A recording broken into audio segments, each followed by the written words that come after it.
మేము 5 పూట్ల ముస్లిమ్స్ అంటే 5 పూట్ల నమాజ్ చేస్తారు కదండి. అంత భక్తిపరమైన కుటుంబంలో నుంచి దేవుడు మమ్మల్ని రక్షించుకున్నాడు. అది ఎలాగూ అంటే మా అమ్మగారు 5 పూట్ల నమాజ్ చదువుతారు. కొన్ని స్థితుల వలన, అనారోగ్య కారణాల వల్ల మీలాంటి విశ్వాసులు, దేవుడి సన్నిధికి మానక వెళ్ళే విశ్వాసులు మాకు వాక్యాన్ని బోధించారు, మాకు చెప్పారు. మేము కఠినమైన పరిస్థితుల్లో ఉన్నప్పుడు మాకు వాక్యాన్ని చెప్పారు. మీరు దేవుని యొక్క సన్నిధికి వచ్చినప్పుడు మీకు విముక్తి కలిగిద్ది అని వాక్యాన్ని చెప్పినప్పుడు మా అమ్మగారు, మా నాన్నగారు ముందు దేవుని యొక్క సన్నిధానానికి వెళ్ళారు. నమ్మిక ఉంచారు, నమ్మారు. దేవుని యొక్క వాక్యము 5 పూట్ల నమాజ్ చదివే వాళ్ళు ఒక్క మాటని అంగీకరించి ఇన్ని చేశాము కదా, ఇది కూడా చేద్దాము అన్నట్టుగా సంఘానికి వెళ్ళారు.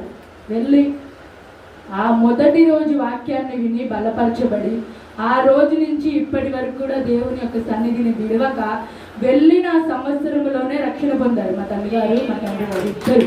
హల్లెలూయా, గట్టిగా చెప్పండి కొట్టారు. వెళ్ళిన సంవత్సరంలో 2012లో వెళ్ళాము. 2012లోనే రక్షణ బాప్తిస్మం తీసుకున్నారు.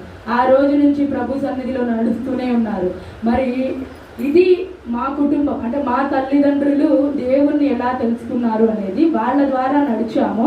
అయితే నేను ఎలా రక్షింపబడ్డాను, మరణ పడగలలో నుంచి దేవుడు నన్ను ఎలా లేవనెత్తాడు, నేను ఎలా లెగిశాను అంటే, నేను ఇంటర్మీడియట్ చదువుకున్నాను, అయిపోయింది. ఇంటర్మీడియట్ కంప్లీట్ అయిన తర్వాత మాకు ట్రైనింగ్ ఉంటుంది. నేను చదివింది MLT, మెడికల్ ల్యాబ్ టెక్నీషియన్.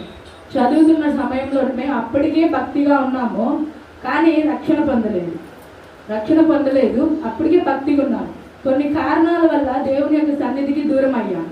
3 సంవత్సరాలు దేవుని యొక్క సన్నిధికి దూరం అయ్యి మళ్ళీ అన్యుల కుటుంబంలో, అంటే మళ్ళీ ఏదైతే ముస్లిం కుటుంబం నుంచి వచ్చామో ఆ ఆచారాలు పాటిస్తూ ఉన్నాము. దేవుని యొక్క సన్నిధికి దూరం అయ్యాము.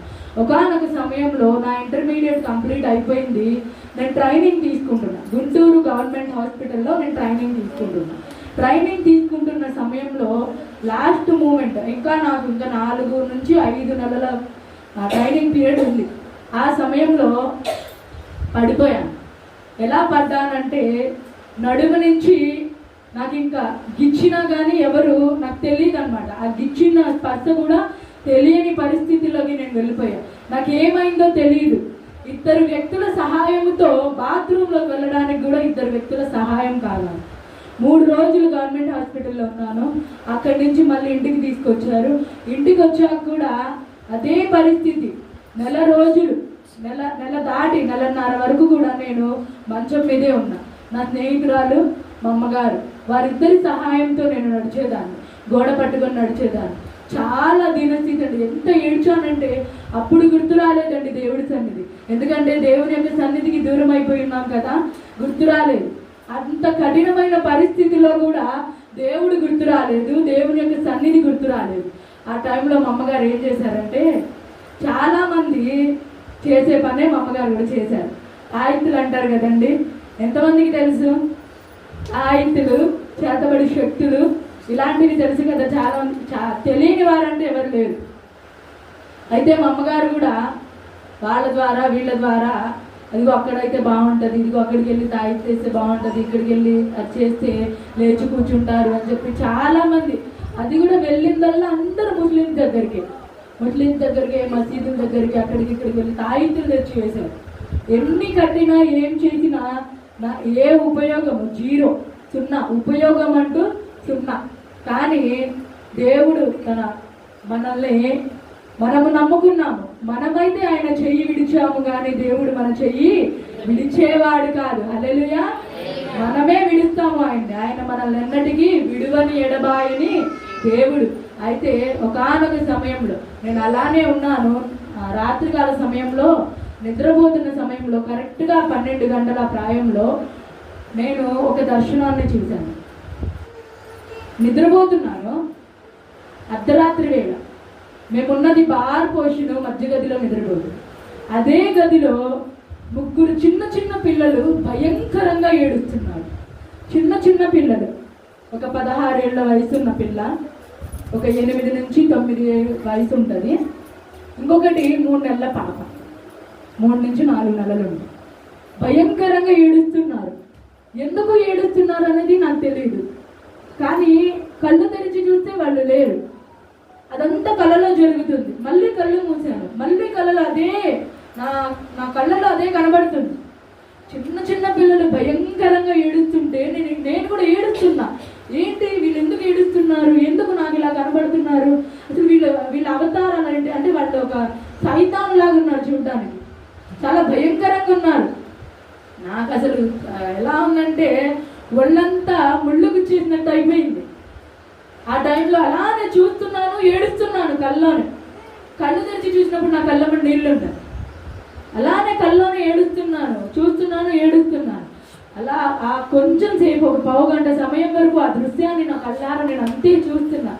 అదే సమయంలో నాకు పక్కగానే ఒక కిటికీ ఉంది.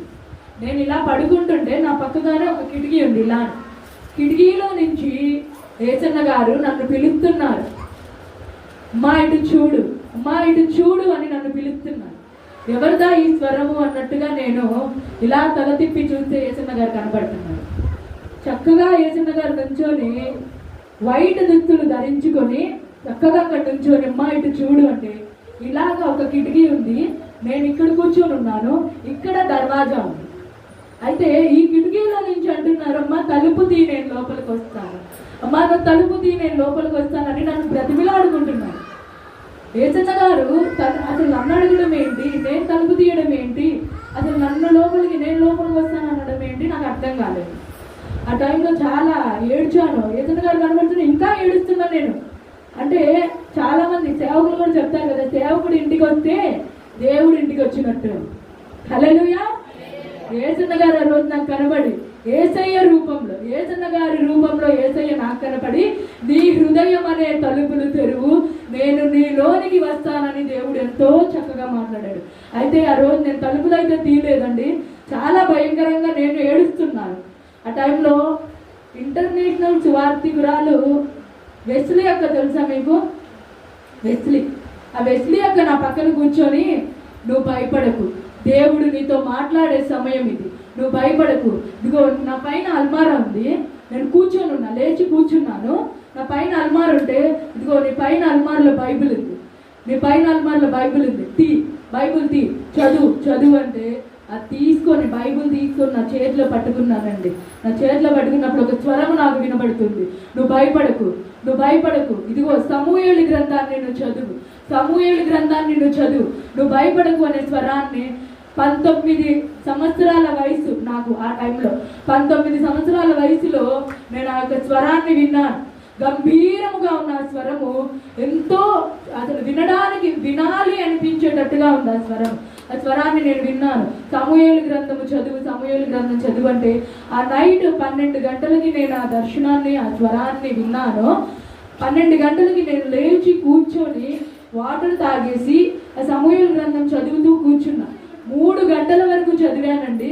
అప్పుడు తెలిసి దావీదు మహారాజు అంధకారములో సింహాల నోళ్లను చీలుస్తాడు కదా, ఎలుగుబంటిల నోళ్లను చీలుస్తాడు కదా, అది నా హృదయానికి తట్టిందండి. అంధకారంలో ఉన్న నా బ్రతుకును దేవుడు మార్చాడు. నేను దేవుని సన్నిధిని మర్చాను, కానీ దేవుడు నన్ను మరవలేదు. కష్టంలో ఉన్న నన్ను దేవుడు బలపరిచి ఆ యొక్క దర్శనంతో నన్ను లేవనెత్తాడు. మరి ఒక మాట నేను చెప్తాను, ఏదైతే నేను మంచం మీద ఉండి ఇంకొకళ్ళ సహాయంతో లేచి ఈవెన్ బాత్రూమ్కి వెళ్ళాలన్నా ఒకళ్ళ సహాయం ఉంది నాకు. అలాంటి పరిస్థితి నుంచి 2వ రోజు లేచి నేను నడిచాను. చప్పట్లు కొట్టి దేవుడు మహిమపరుస్తారా? హల్లెలూయా. 2వ రోజు నేను లేచి నడిచాను. అటువంటి కృప దేవుడు నాకు అనుగ్రహించాడు. 2వ కొరింథీయులకు రాసిన పత్రిక 5వ అధ్యాయము 4వ వచనంలో మనం చూసినట్లయితే, అంధకారంలో ఉన్న నీకు వెలిగించి వాడను నేనే అని ఉంటుంది. అంధకారంలో ఉన్న నా బ్రతుకును దేవుడు మార్చాడు, వెలుగులోనికి దేవుడు నన్ను తీసుకొచ్చాడు.